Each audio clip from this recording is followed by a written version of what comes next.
Feesgangers het vandag op die Klein Karoo dorp Oudtshoorn toegesak.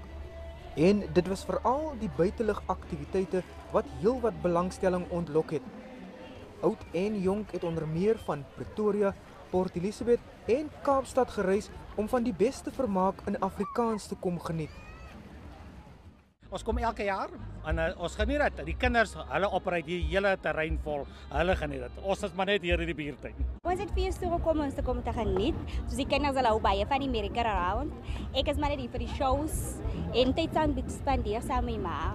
Want ek is meestal van die huis af, so dit is vir my baie lekker. En Oudtshoorn om bietjie weer Afrikaans te praat. Het is lekker en nie so baie om te koop, inkopies te doen en net lekker te eet en die kinders te bederf is die eintlike ding.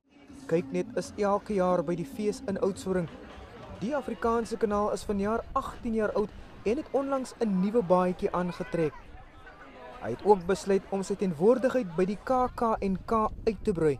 Uitstekende terugvoer. Mense is baie opgewonde oor die nuwe look and feel van die kanaal en alles so.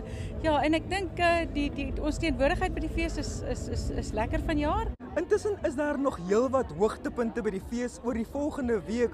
Maandag gaan die munisipaliteit van Oudtshoorn die vryheid van die dorp oorhandig aan die legendariese satirikus Tannie Wiete Bezuidenhout.